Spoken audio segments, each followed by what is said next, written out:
This is the Podcast Express, and we're talking to whoever's listening out there.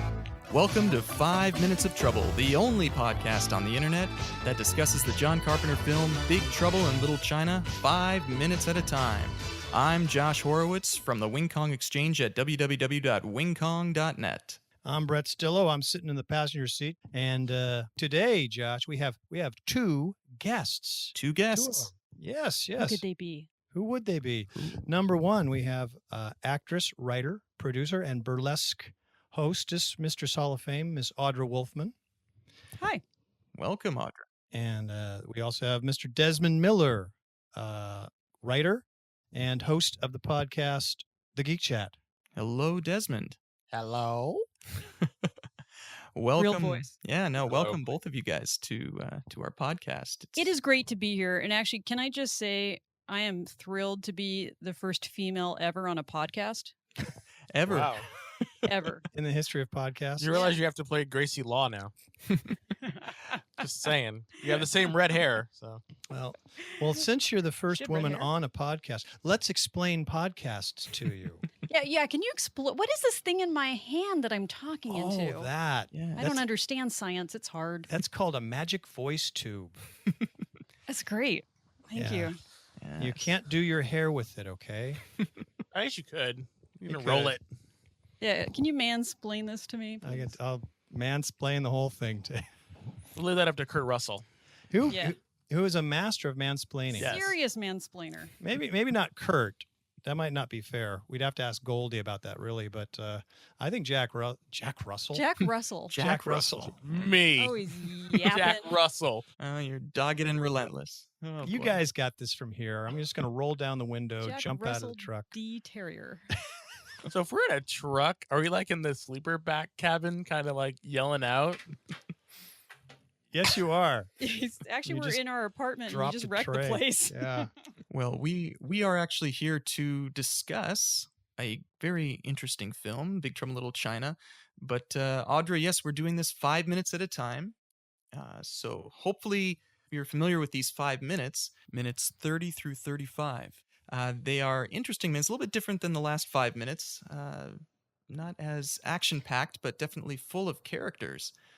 For this one, we actually have the minutes starting with Jack Burton ranting about running over Lopan, and they end with Jack disguised as Henry Swanson saying how he will pay with cash.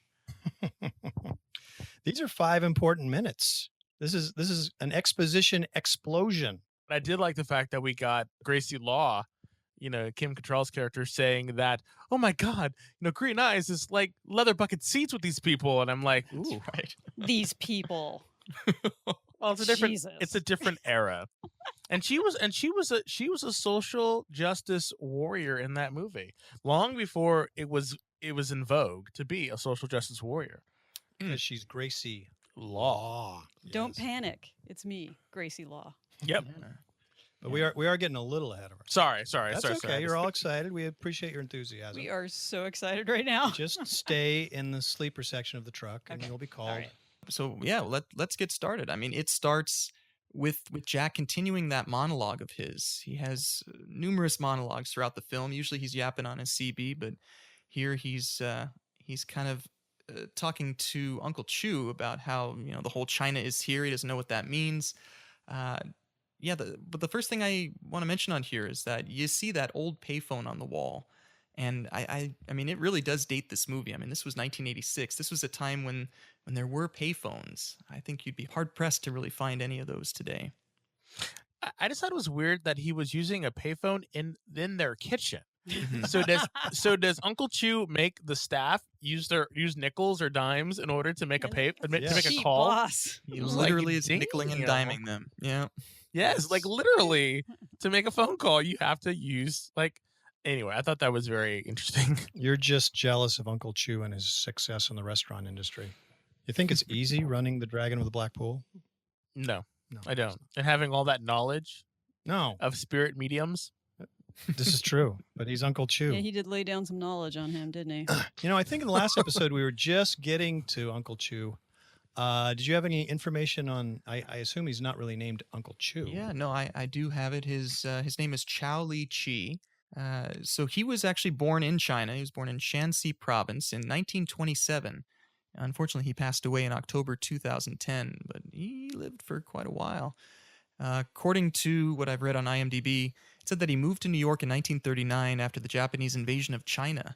And Wow. eventually he studied and taught philosophy. As a younger Really? man, he was a practitioner of modern dance, judo, aikido, tai chi, ballet, and fencing. And some other stuff about him. It says Renaissance here, man. in Yeah. later years, he helped bring Taoism to America by forming the Taoist Sanctuary in Los Angeles. Actually, that does ring a bell that I think I read a while back that, he was in a film of the experimental filmmaker Maya Dering. Hmm. He was an actor in the 40s. He had she was doing one of her experimental films in New York. And I think he was a subject of one of her experimental films. So Really? you just never know with people. It's weird, though. I mean, I see him as just this older man, this Uncle Chu character, and it's hard for me to imagine that here's somebody who was all into dance, ballet, and fencing. But yeah, I mean, by the time he was filming this, I guess he was closer to 60. Yeah, he was 83 when he died. Yeah, Crazy. that's a long time. The other little things just says that he did stage work over the years, but his big break was on the TV series Falcon Crest in the 80s. He That's played the right. role of Chow Li. I don't remember Okay, Falcon that's Crest. special. That's special. I Yeah. sort of remember watching that show. Like, my mom would not let me watch something else. That's my memory of You that know show. what?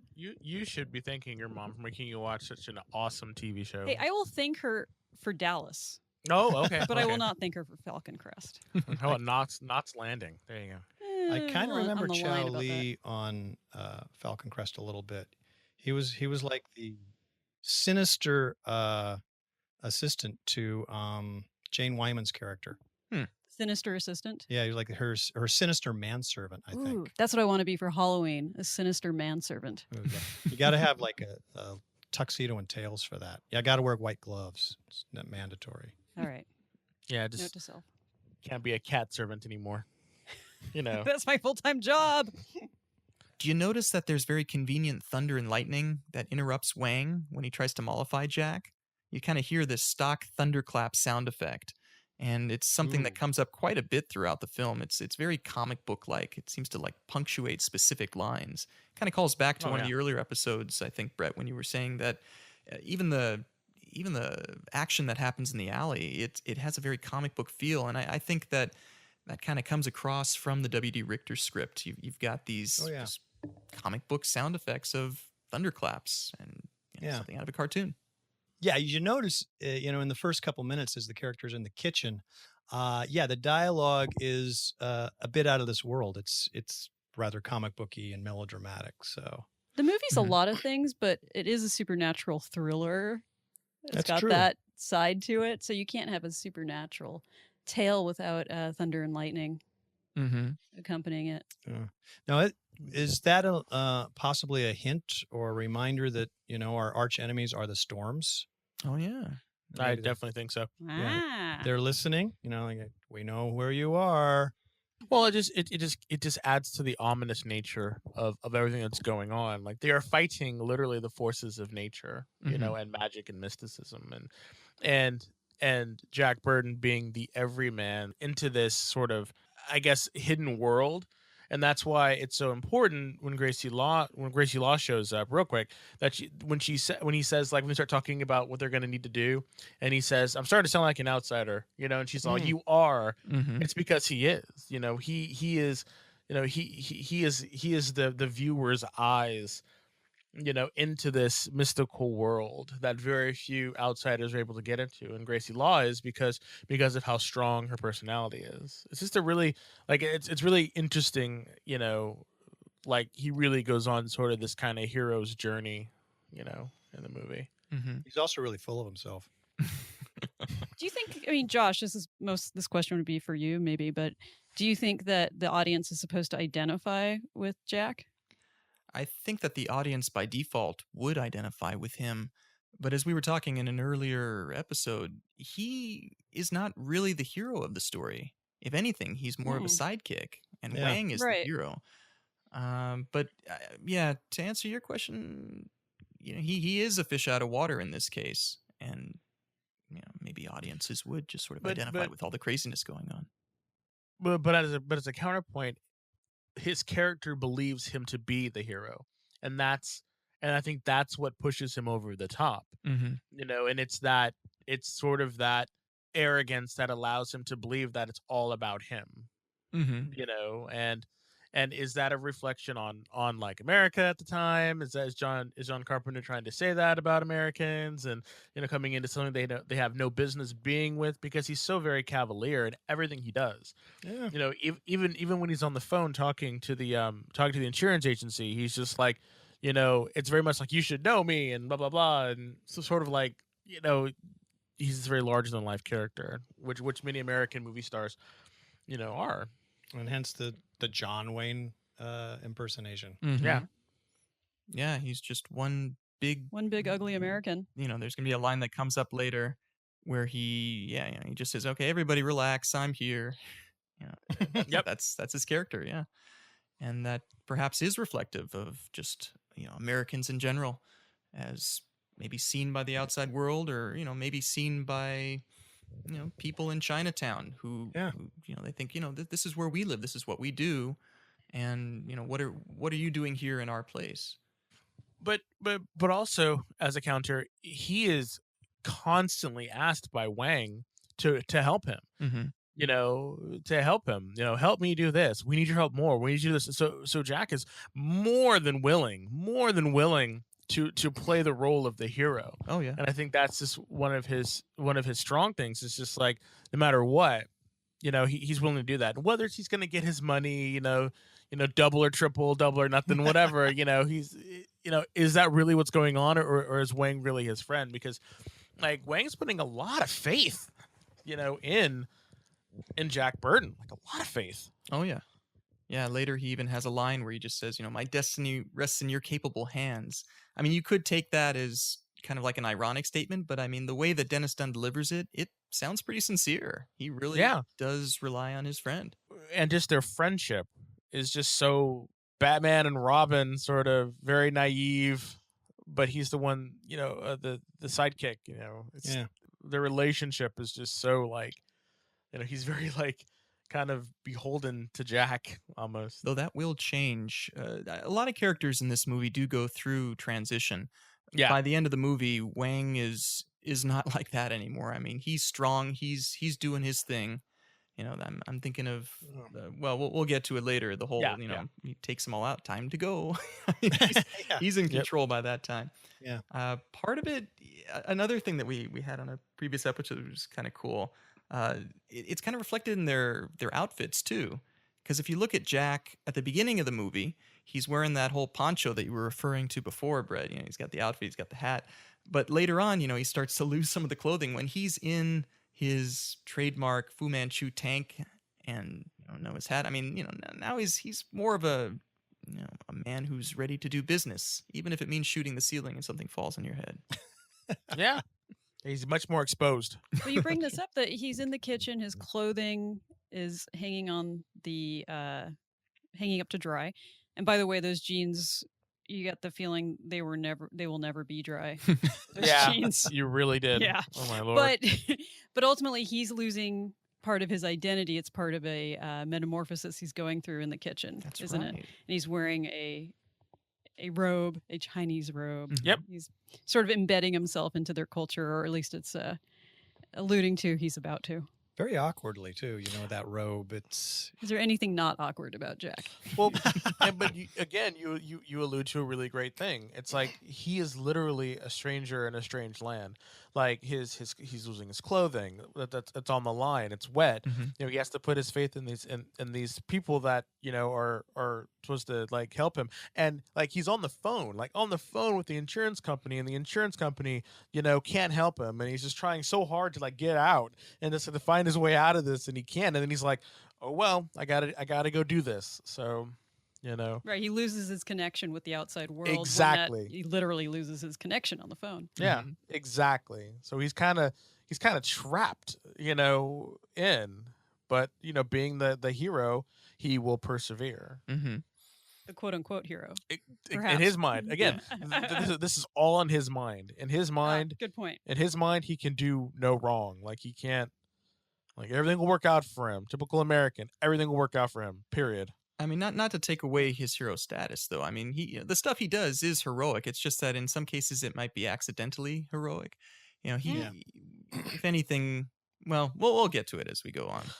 I just wanted. I really want to hear, because I've always talked a lot about, Jack Burton's heroic status and what he really did. Mhm.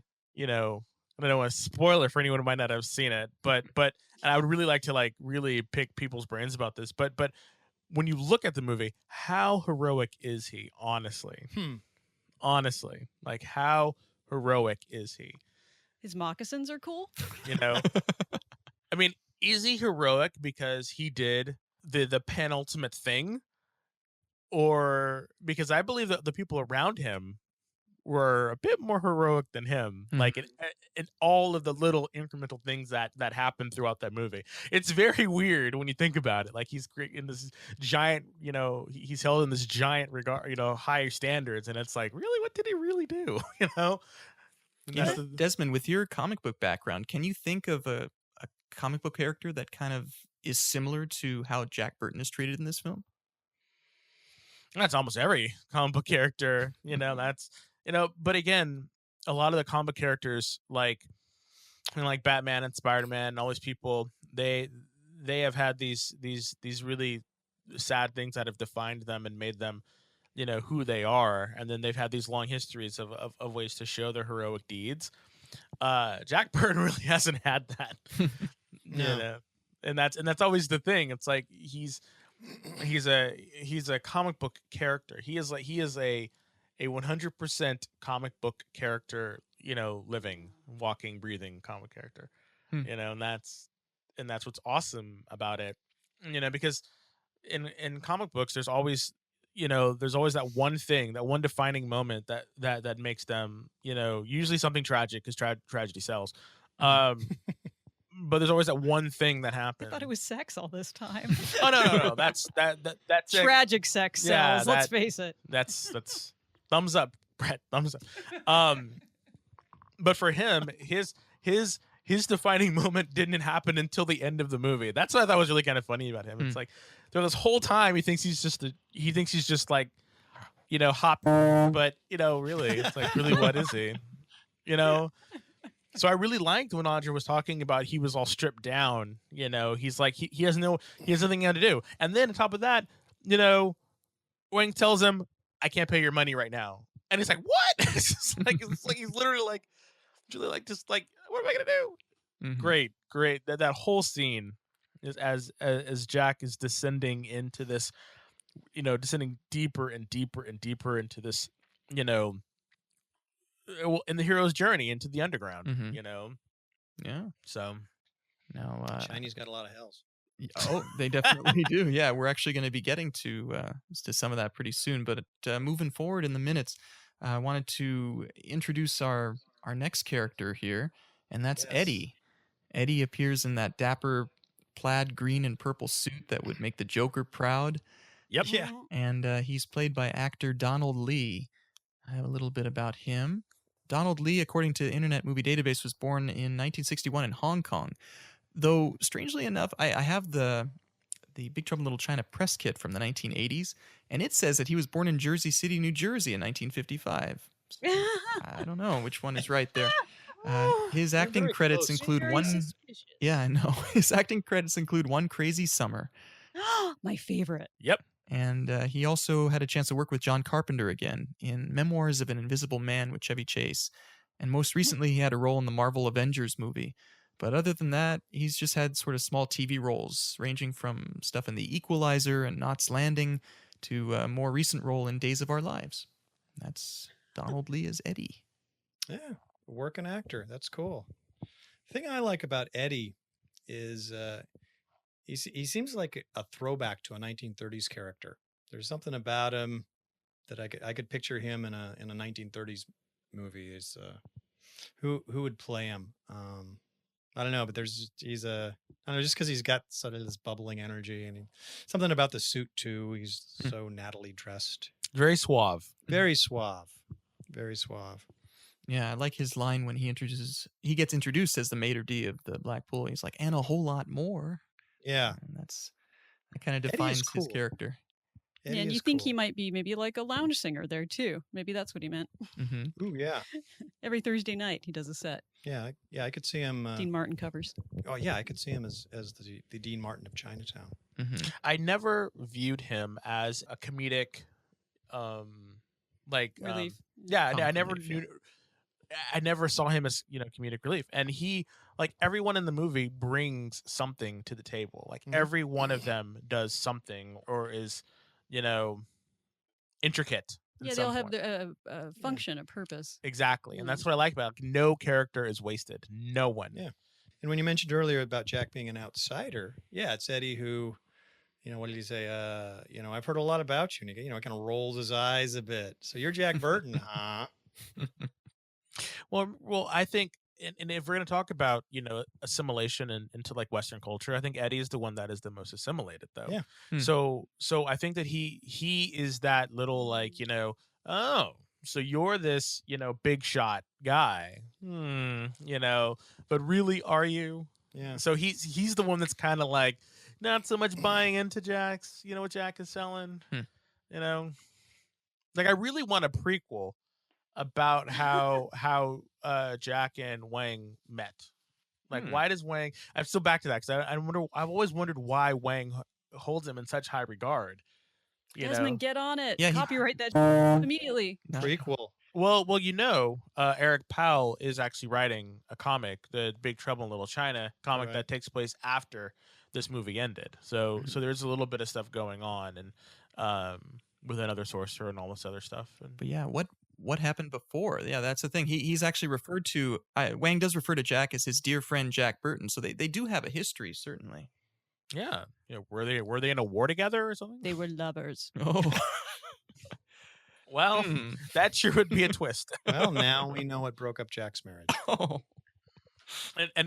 And why he didn't say "I love you" to Gracie Law at the end. Yeah. Okay. It all comes together. It all comes together. But yeah. And speaking of Gracie Law, are we at the point? Are we done with? Are we done with? Almost. Eddie? I just wanted sorry. to mention here. I mean, he's basically used to fill in a lot of exposition, as Brett had mentioned earlier. He seems to know a lot about the goings on of the Lords of Death. Yep. He's the one who found out that the Lords of Death stole Jack's truck, and fills us in about that funeral, telling us that it was Mr. Lemley, the boss of the Chang Sings, that was ordered assassinated by David Lopan, and that his Lemley's funeral was in the alley. So yeah, that's what you get from Eddie. He's really in the know. So I don't know. It's like, what's going on with Eddie? Like, is Eddie a little dirty? Does he know what's going on, or does he just have his ear to the ground? Like He's got his finger on the pulse of Chinatown. Exactly. Mhm. He's a good maitre d'. He knows people. He's a people person. There you go. Well, it makes me think that that the uncle is really most likely well known in the community as well. So Yeah. so these are not just unknown Chinese folks, and like they have status, I think, Mhm. in the neighborhood and in the community is what I think. Yeah, Yeah. these guys are insiders. Just as Yeah. Jack is the outsider. People like Eddie, people like Uncle Chu, they know everything that's going on in China, and it is Little China for a reason. I agree. Now we can get to the next character, I think, and that would be Gracie Law. Now, my question is, before she enters in here, notice that she's got this kind of look. You think it's almost like an old woman with a cane who comes in. Yeah. Why take that approach? Why all the cloak and dagger? Because she's hated. She even says it. Hmm. Because she's a social justice warrior. I mean, why she was there to pick up the girl and bring her, to a safe space. I mean, she is she's that character. Hmm. She's the I think that she is the feminine antithesis of Jack Burton. Yeah.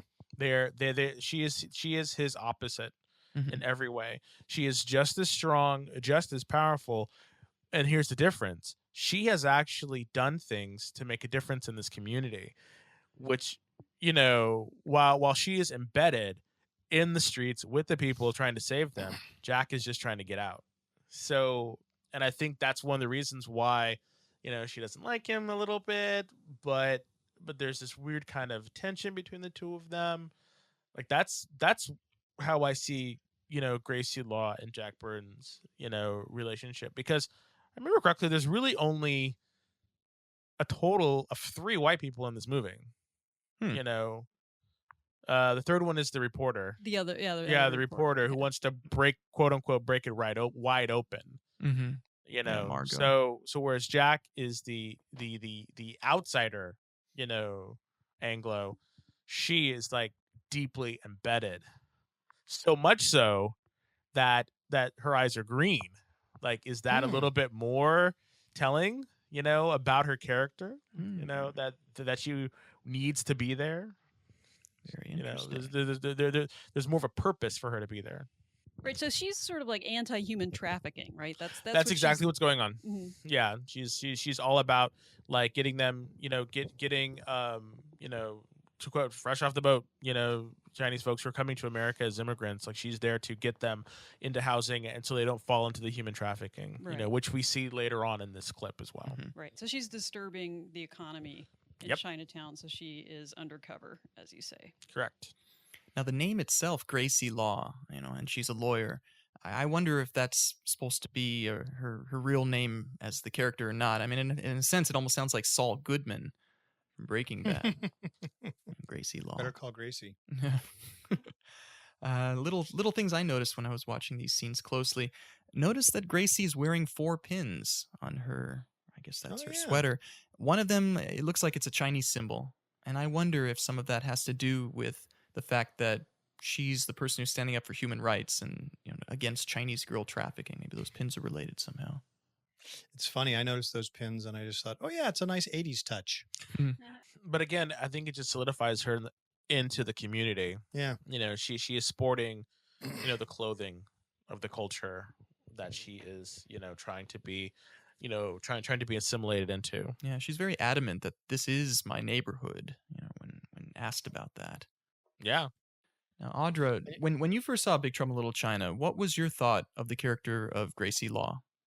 It's really interesting how she comes in this scene in particular, and just sort of like as if to show off just how plucky she is. She has to like point out, like, I'm always putting my nose in the wrong place. Mm-hmm. I'm always that's me, and she sort of defines herself over and over again throughout the movie, and as she does in this scene.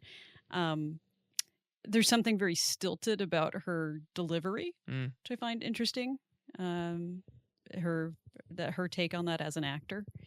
I gotta say, I don't know much of her career except for this and Sex in the City. Yeah. So I don't know if this was her thing. Oh, she was in Mannequin. Yeah, Mannequin. And Star Trek 6. Hey, wait a minute. Brett. I totally forgot about Star Trek 6. Yes. This could be a great opportunity to tell that story, the Star Trek 6 and Kim Cattrall thing. Okay, so who knows this Kim Cattrall Star Trek 6 story? No, I forgot she was even in that movie. Well, she's a Vulcan. She's supposed to be hot. She's a hot Vulcan. So yeah, she's a protege of Spock. He's kind of mentoring her. So there is this story I heard years ago that, as a gag, just as for a joke, Kim Cattrall posed on the set of The Bridge, on the helm console, a nude. What? Yeah, she posed nude, except she had the forehead. She had her wig and her Vulcan ears. And she did a cheesecake nude photo on the man, I'm a Trekkie and I don't even the console, where Sulu and Chekhov are, that pushing works. buttons. Wow. And then the steering wheel. Yeah, so she just did it, I guess, as a lark. Leonard Nimoy found out, and he was really upset. And apparently he went up to her and he said, this is a franchise and a lot of people believe. And then she kind of stood up for the franchise and he said, I don't like what you did. You kind of disrespected our franchise here. So she apparently said, okay, well, see, I'm sorry. I just thought it would be funny. Gave him the negatives. And Fascinating. You said Nimoy, right? yeah, it's Nimoy. Late in Nimoy's life, he actually did a nude series That's with true. a He was bunch doing- of burlesque That's right. dancers. That's right. That's right. Was he in Spock face? While he took the photos, Yeah. we can only hope.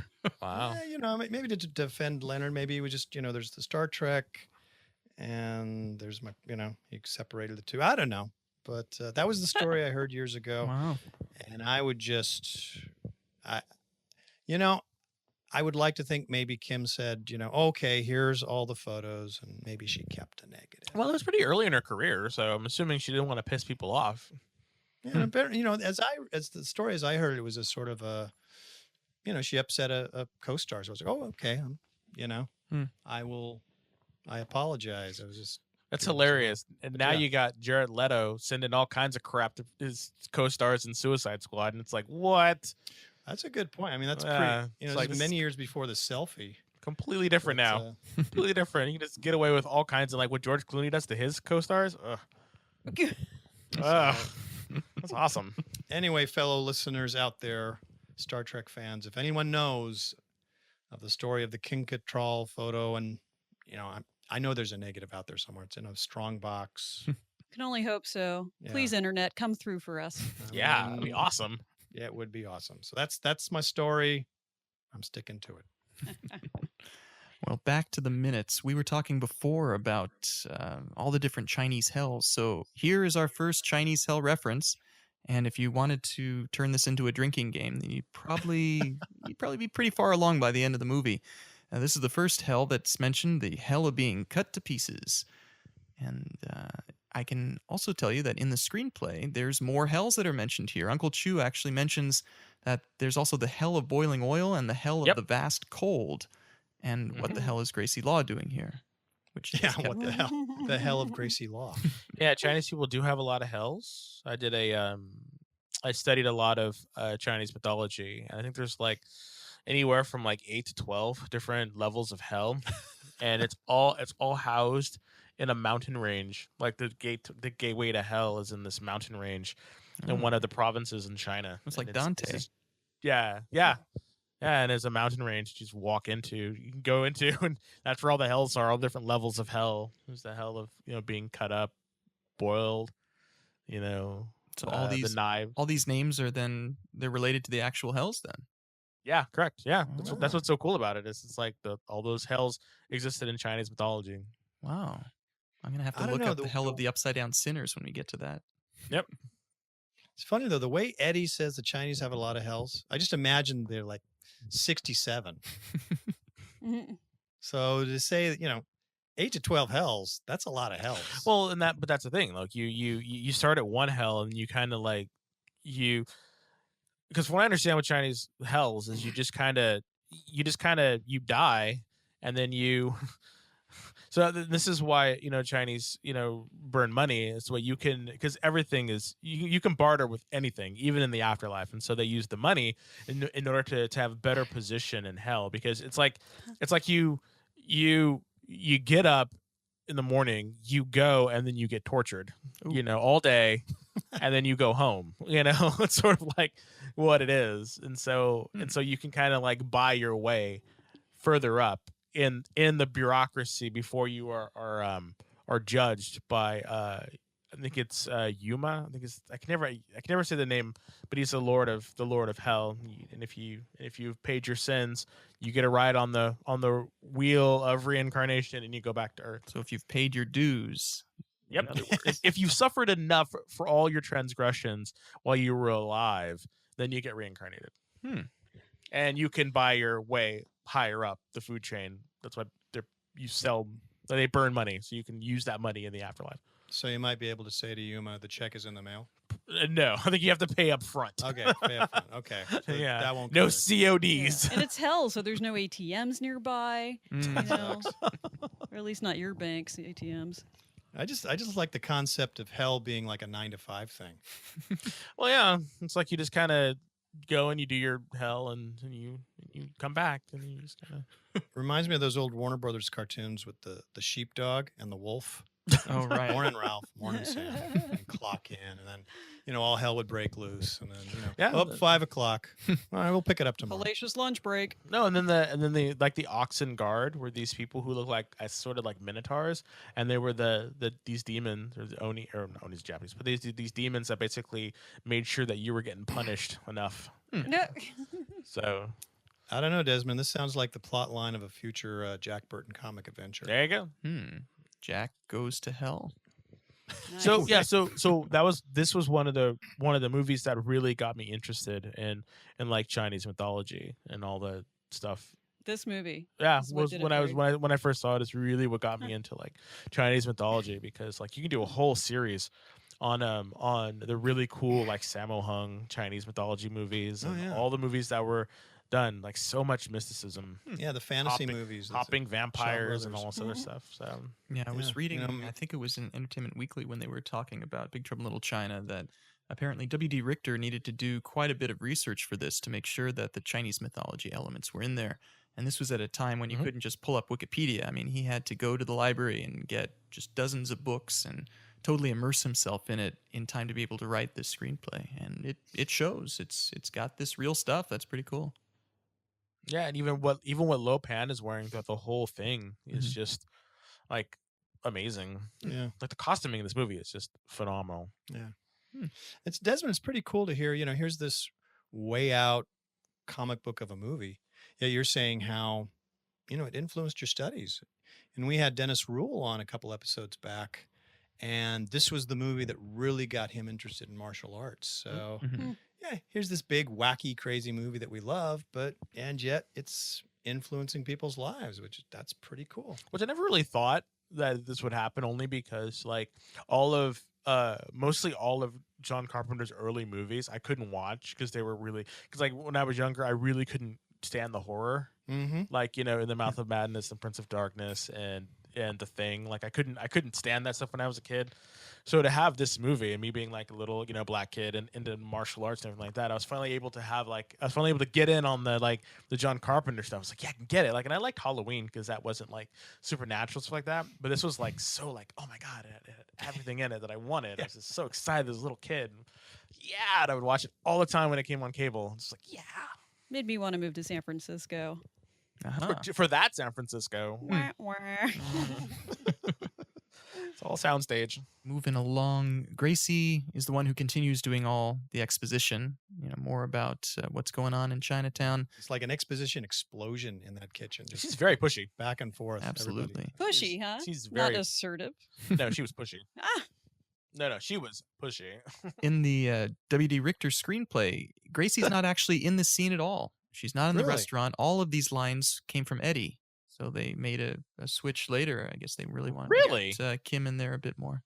That's really interesting because there's that one moment in the kitchen where Gracie's doing her exposition, and it's like Eddie's ignoring her, and he's just continuing with his story. Mm-hmm. So to hear that was all together, that's really interesting. Why do you think they did that? Like, that's interesting. Why they felt that they needed her to be there, and they took it away from Eddie. I thought it was more to see the interaction between her and Jack. Because I think it really strengthened her character. Yeah. To I have agree. her be so knowledgeable. She's a very assertive woman thank you. in this very male dominated movie. Hmm. She's very like, I'm not taking from anybody. Mm-hmm. Even in the later ones when she gets captured and she's all trying to bite his fingers, I was just like, she's no damsel in distress. Yeah, absolutely not. I have a note here that Jack just still can't figure out what's going on while everybody else seems to get it. And this is a common theme. Even Lo Pan calls him out on that later. He does. I don't think he ever gets it. And that's why, he's just so oblivious. He's so good at not getting it, though. Mm-hmm. He's got a mastered not getting it. Yeah, he starts hearing Uncle Chu give his description of Lo Pan, about the medium and mystical powers. And just his line, he's like, what? Yep. Yeah. Yeah. With a mouthful of food. What? Yeah. Yep. honk. But That's but Jack. but then it speaks to the whole generationalism Ah, between Chu and his nephew Wang. right. How like, you know, Wang is like, no, it's nothing like that. It's something different, you know. And so Wang is like completely turning his back, you know, against his heritage and everything, you know. And it's like, no, it's not like that. It's like that, you know. So he knows the truth, but he is like, no, it's not like that at all, Jack. It's something completely different. No, blah, blah, you know. And I'm wondering, is he doing that because he's trying to not scare his friend, or is he doing it because he doesn't want to believe either? Or like the younger generation just turns their back on the magic. You know, like they're done with. I think it might be That's a super- mixture of both. Later on, there's going to be that scene where he starts talking about the Chinese mythology with Jack, and he says it's like he didn't really want to believe it, but it is Yeah. real.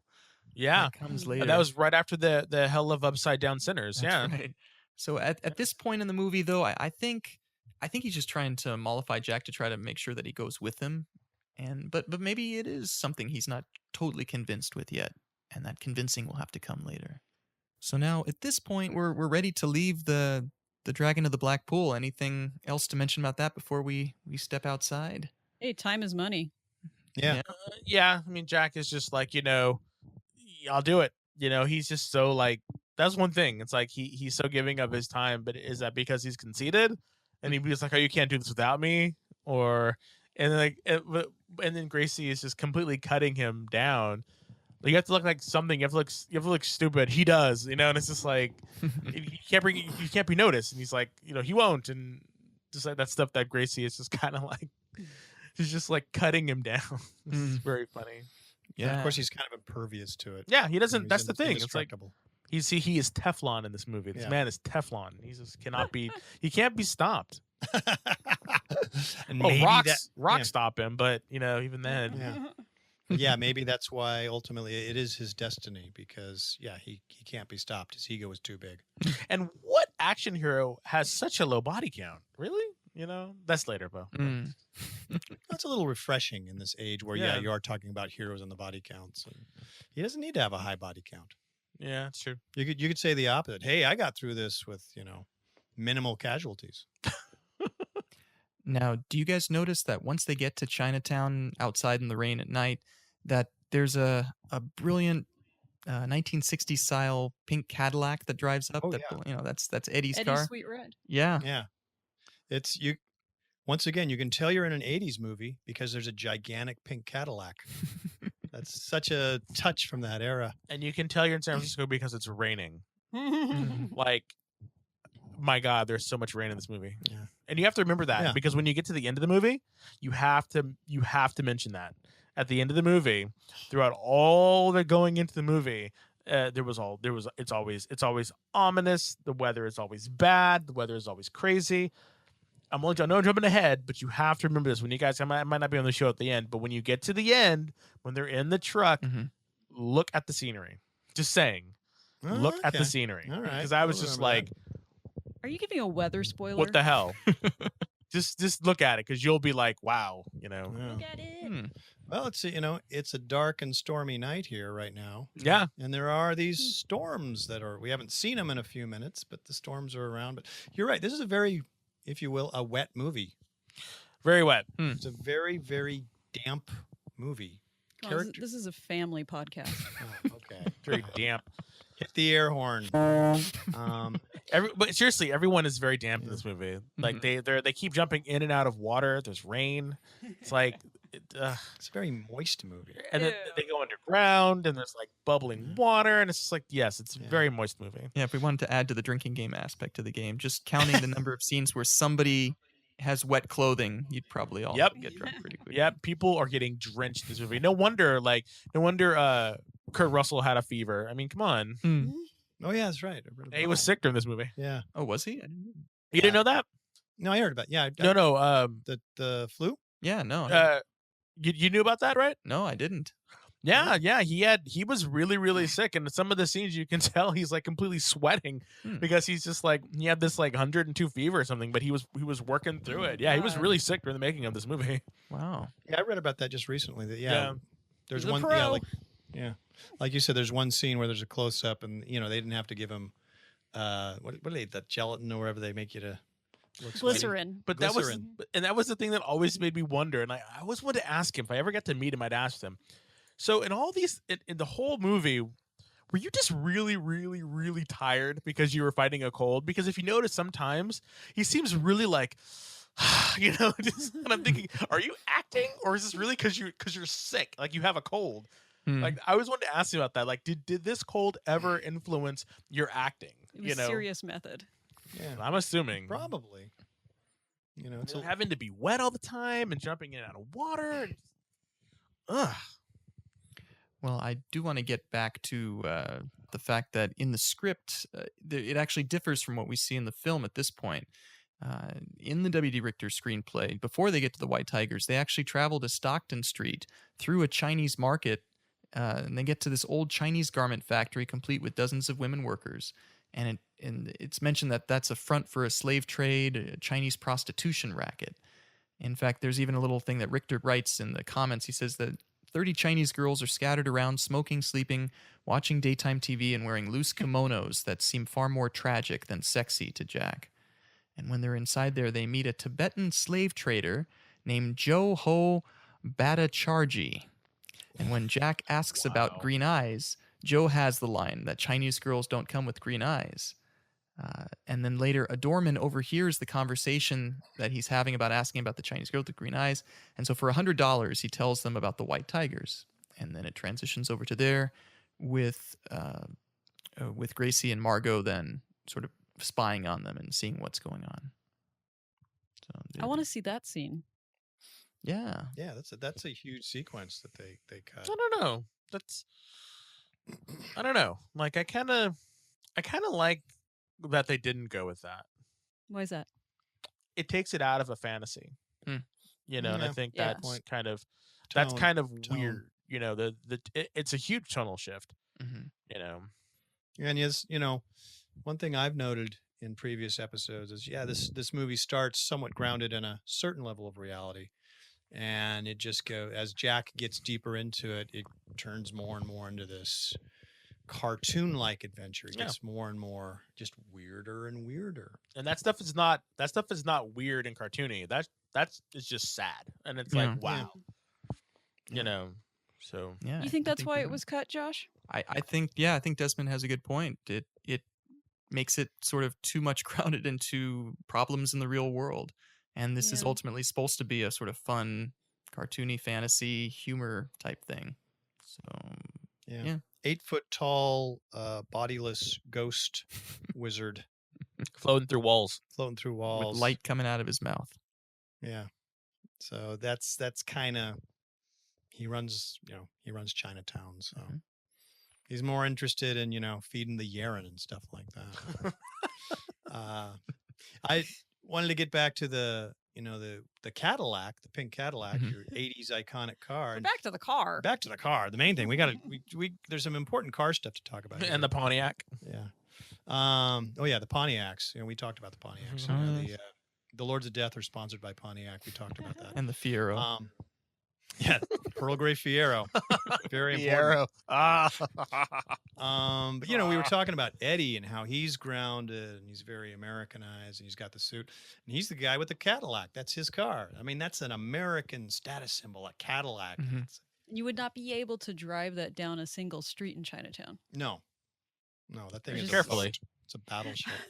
But it's grazing the buildings as you go down. But it's also to point out this street is definitely not Chinatown. It looks like something on the Fox lot. Totally looks like Laverne and Shirley Street. That could be on California and Grand, right there where there were the cable cars. It could be one of those big ass buildings. That's way too. No. There isn't a single intersection in San Francisco that's that big. No. I mean, it's somewhere on the Fox lot, so you're more likely to see, Adam West and Burt Ward come out of one of those buildings. I was so depressed, after seeing that, because Chinatown did not look anything like that. You're like, what's this place? It did not look anything like Small, smells funny. And again, it's a very 80s kind of thing because you've got all these neon signs everywhere. And I wanted to go underneath Chinatown so bad, but anyway, The that's opium later. dens? That's later. Yeah. Yeah. But Tunnels. then, from there, then we get our first entrance into the White Tigers, and we get Henry Swanson making his appearance, Henry Swanson. complete with the paisley suit, the glasses, and the mullet. So did they just have a bunch of costumes in the trunk? Is that Eddie's thing? Just has just Where a did he? ton of Yeah, where do they get the costumes from? Yeah. Well, according to the Richter script, it actually says that the Henry Swanson disguise had Jack dressed semi-formal in one of Eddie's loud ties and this Ozzie Nelson sport coat scrounged from God knows where. Nice, Hmm. nice. So I got it from Eddie. To me, it's Russell almost like doing an homage to his Disney films that he did in the early 70s. He looks like a character from a Disney film that he would have been in as a teenager. I mean, if you remember Mhm. Joe Flynn with the big, thick glasses. Mm. And he just looks like a character who would have been in the Computer Wars tennis shoes or something like that. But is this what? But I think it's funny because is this what they believe a typical American looks like? who would pay for sex? It's like, or Are you saying it isn't? I mean, in the 80s, Well, he's supposed to look stupid, so.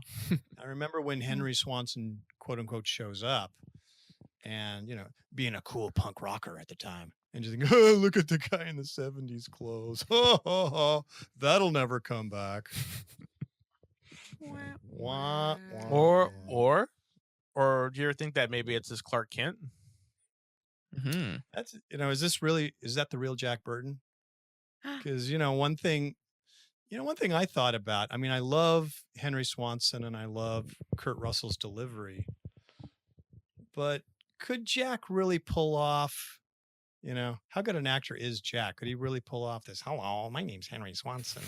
Well, it's only to get in. Like, he doesn't really, because, like, the whole thing gets interrupted later in the next 5 minutes. He But manages to continue the character and keeping in voice.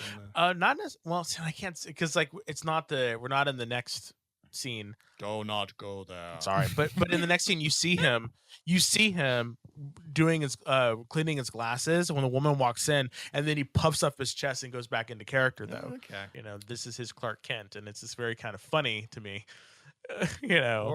Or does meek Henry Swanson from Visalia, California, who hates his life, builds this alter ego of a big tough truck driver named Jack Burton? And is this the real? Is this really who Jack is? And it's actually all hallucination on his deathbed. See, only problem is I can't buy that one only because of how Wang is. Because Wang is so devoted to Jack. Yeah, but if you ever knew Jack that persona, Jack was really Henry. Well, that would be more. That's kind of interesting, because like. But I think the Jack is real. Given the Pork Chop Express and stuff like that on the CB. Does when he's done, does he go to or back home, wherever he's back home, and he puts on his glasses? Yeah, he's totally Yeah, he puts on his Central glasses Valley. and goes into his like his meek wife and everything. Kind of sits down and it's like, his wife's all, "How was your trip, dears?" It was fine. Yeah. Yeah, after he gets off the trucker speed for a few days, he reverts back to Henry. Oh, there you go. It's all a meth induced. Yeah. The whole movie was a meth induced Completely. hallucination. That would make the most sense out of all these theories. He's like no-dos. Yeah, he just has a really strong reaction. Well, I got a long truck drive. Oh, I guess I'll take these little white pills. All right. Because when you think about it, the whole movie in movie time only took roughly maybe 2 days in movie time. Yeah. Yeah, you know what? I actually got somebody emailing me not too long ago, a Big Trouble fan, and he was suggesting that maybe, what's going on is just one sort of speed-induced hallucination. Because do you actually see Jack go to sleep at all during this? I mean, nope. He drives Truckers. in, he does the whole gambling through the night. He gets up, he goes through the whole thing with the airport and then the alley, and now he's back. And yeah, I wonder if there's something there. Oh, Call and Pete then, Mummert. Egg Shen gives him something to drink. That's right. The medicine. The medicine. Medicine. Yeah. I Have mean, some medicine. So I don't know. Maybe there's something to that. Meth Like is I a hell of a said, drug. I think we need to call Pete Mummert here. Calling Mr. Mummert. It's a variation of the carbonite dream. Oh.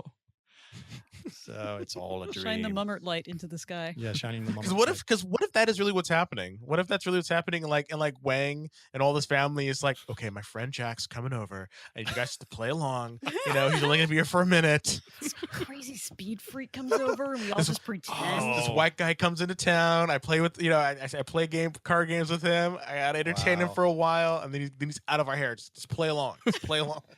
David, can you pretend to be a centuries-old sorcerer who has no body and he's looking for a bride with green eyes? He's like, really? He's like Wang's, Indeed? he's like Wang's great uncle or something. He's like, oh, David, can you please just do this for me? He's like, sure. Yeah. Wow, we just basically gutted this movie.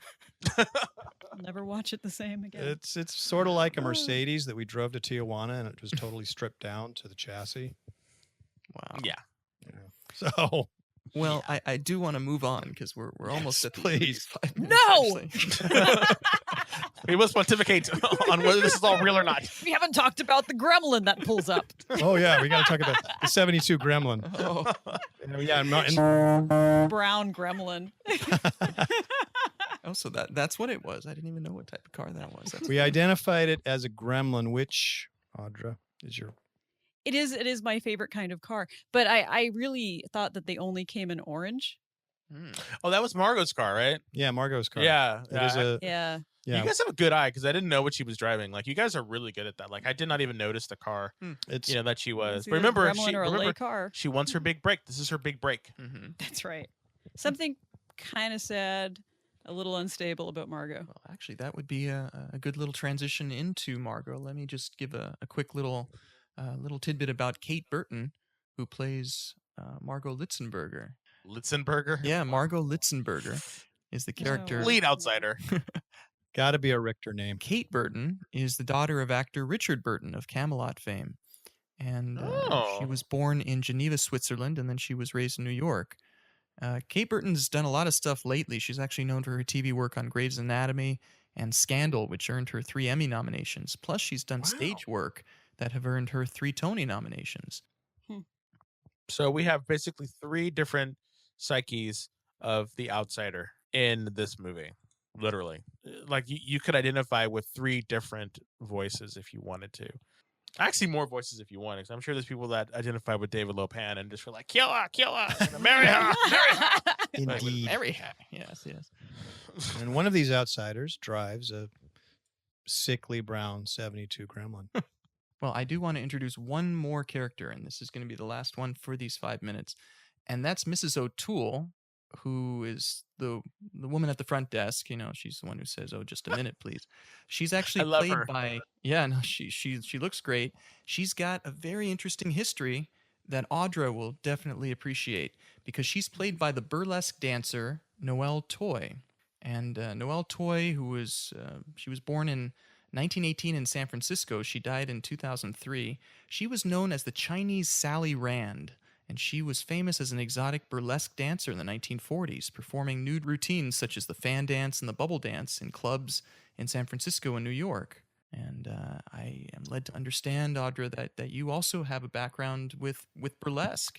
That's right. I've actually been working in burlesque since 2004, maybe a little in 2003, but I had a lot of blackouts that year.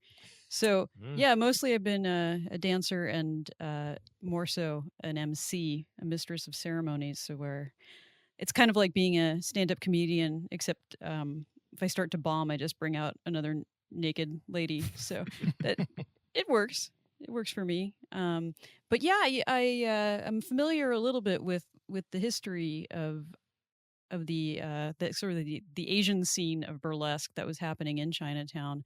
And there's a pretty good book that's out right now about that. So I'm really interested to look her up now. I didn't know that.